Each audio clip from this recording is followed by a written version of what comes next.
అదొక పల్లెటూరు. అప్పుడే కొత్తగా పెళ్ళైన జంట, ఆఫ్ కోర్స్ ఆవిడ గర్భవతి, దాదాపుగా 9 మాసాలు నిండిని. రేపు మాపో డెలివరీ అయ్యే సమయం. రేపొద్దున కనిన తర్వాత మళ్ళీ సినిమా చూసే అవకాశం ఉండదు. తన అభిమాన నటుడి సినిమా రిలీజ్ అయింది. ఆ సినిమా పక్కనున్న టౌన్లో రిలీజ్ అయింది, వెళ్ళి చూడాలి అని తన కోరికని తన భర్తకు చెప్పుకుంది. నా అభిమాన నటుడి సినిమా వచ్చింది అండి, వెళ్ళి చూడాలి. ఈ సమయంలో ఎలా వెళ్తావు అని అంటే, తప్పదు వెళ్ళాలి. సరే, ఆల్ రైట్. భార్య డెలివరీ అయ్యే ముందు అడిగిన కోరిక కదా, తీర్దామని ఆ యువకుడు సరే అన్నాడు. అయితే అక్కడి నుంచి ఒక 6 కిలోమీటర్లు పక్కన టౌన్ కు వెళ్ళాలి. అప్పుడు రవాణా సౌకర్యం, బస్సులు గిసులు అలాగేమి లేవు. జట్కా బండిలో వెళ్ళాలి. గతుకుల రోడ్డు.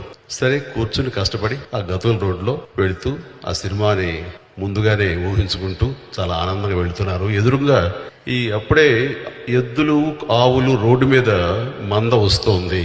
ఈ గుర్రబండి కొంచెం అటు ఇటు కంగారు పడి పక్కకి వెళ్ళిపోయింది, పక్క గుంట్లో పడింది.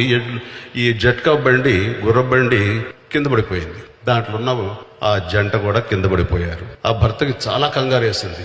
ఏమైందో తన భార్యకి, నిండు గర్భిణి అని గబగబా వెళ్ళిపోయి లేవదీసి, ఎలా ఉంది ఏంటంటే, చిన్న చిన్న దెబ్బలు తగిన పర్వాలేదు అంటూ తమాయించుకుంది. సరే వద్దులే, ఇంకా వెనక్కి వెళ్ళిపోదాం, ఈ సమయంలో వెళ్ళటం ఎందుకు, రిస్క్ అని అంటే, నో, ఏమైనా సరే చూడాలి అని ఆ అమ్మాయి అంది. సరే, ఇంకా భార్య అంతగా కోరుకుంటుంది కదా, సరే అని భర్త తప్పనిసరి పరిస్థితిలో వెళ్ళారు. ఆ సినిమా చూశారు. ఆవిడ ఎంతో ఆనందించింది. ఇంటికి వచ్చారు. తన కోరిక తెచ్చిన భర్త మీద కూడా తను ఎంతో ముచ్చటపడి చాలా ప్రేమ కురిపించింది. ఈ కథలో ఆ గర్భిణీ స్త్రీ మా అమ్మ అంజనాదేవి. ఆ తండ్రి, ఆ యువకుడు మా నాన్న వెంకట్రావు గారు. ఆ పల్లెటూరు మొగల్తూరు పక్కన ఉన్న టౌన్ నర్సాపురం. సంవత్సరం 1955. ఆ సినిమా రోజులు మారాయి. ఆ కథానాయకుడు ఎవరో కాదు, ఈ మహానటుడు అక్కినేని నాగేశ్వరరావు గారు.